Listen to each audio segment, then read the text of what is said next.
teaching was, until I started doing a little bit of research about your mind. And the standard conversation is, in my house, Bob will say, "You're not listening."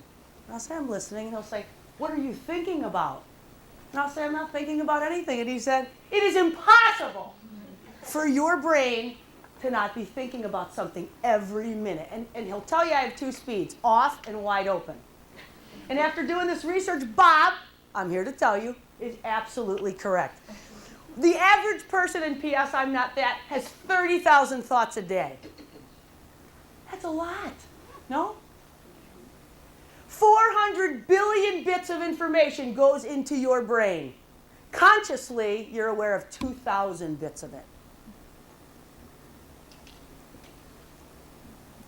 So as a man thinks in his heart, so he becomes. That's pretty scary to think our mind will dictate how we act, how we feel, how we think, and inevitably it will affect everything we do in this life. John 10:10 says, "The enemy has come to steal, kill, and destroy, but I have come that you might have life and have it abundantly." I can tell you in these last 2 days, God has done what he always does. He has asked me to walk in the very thing that I come to talk to you about. I am telling you, I thought I was losing my mind. I just got a text from my husband that said, "I'm praying for you and I'm losing my mind." He was home with the kids for like 20 minutes before I got here. So losing your mind seems to be like can anyone relate to losing your mind? Feeling that way. Thank you. Okay. This is not a new concept. I would normally do not buy magazines like this. I bought this for $5. All this magazine says is what Jesus already said a long, long time ago. They just said it in a different way. Over and over and over again. It's all the same thing that he tells us. You were not given a spirit of fear, but a spirit of love, power, and self-control.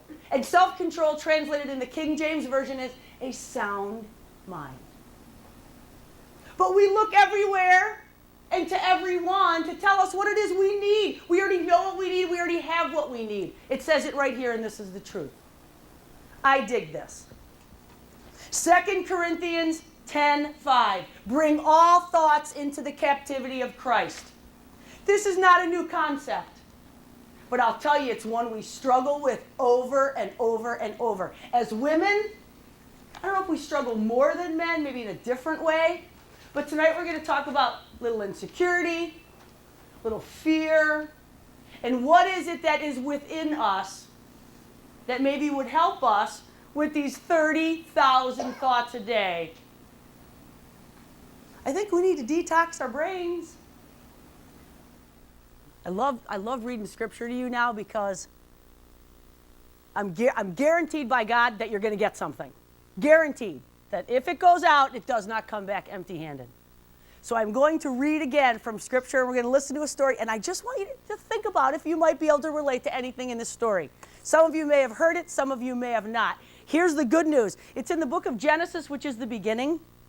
And if you think anyone in your life is messed up, or you yourself is messed up, you'll be happy to read all about the people in Genesis and know they have gone years before you and showed you how messed up we are. And that's great. There's some commonalities here. I'm going to read from Genesis 29.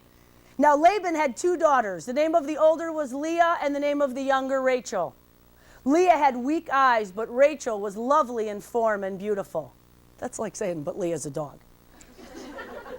And forgive the sidebars, they're necessary. Jacob was in love with Rachel, and he said, I will work for you for 7 years in return for your younger daughter Rachel.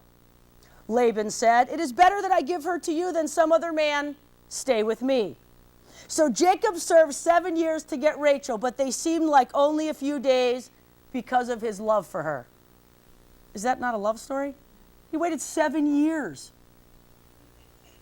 Then Jacob said to Laban, give me my wife. My time is completed and I want to lay with her. I don't think I need to explain what that means.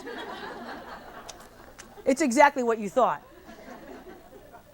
So Laban brought together all the people of the place and gave a feast. But when evening came, he took his daughter Leah and gave her to Jacob, and Jacob lay with her. When morning came, there was Leah. So Jacob said, "What is this that you have done to me? I served you for Rachel.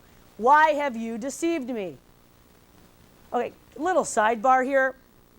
I know some of our men might have intimacy issues, but I'm thinking if you waited for me for 7 years, that if my sister was laying next to you and lying with you, you might have said, "What's up with that?" I mean, maybe there wasn't a lot of communication, like, well, he just looked in her weak eyes and thought it was Rachel. I don't know. But I know there's an issue there. And Jacob, I don't know what you know about Jacob, but he's the guy who stole his brother's blessing. So he is the great deceiver himself. And now he's like saying, "Well, why are you deceiving me?" And here's the thing about God, he is so awesome. He puts us in situations where we are mirrored by the people that we cannot stand. Because like I say to my kids, when you bring out the worst in me, all that's left is the best in me. And this is what God is doing. Jacob has met his match with Laban. And I dig that, because God will just do anything to get us. Laban replies, "It is not our custom here to give the younger daughter before the older one." Okay, could you tell me that 7 years ago? Like, that was kind of important. Finish this daughter's bridal week, and then we'll give you the younger one. After 7 more years of work, my man would have been out of there.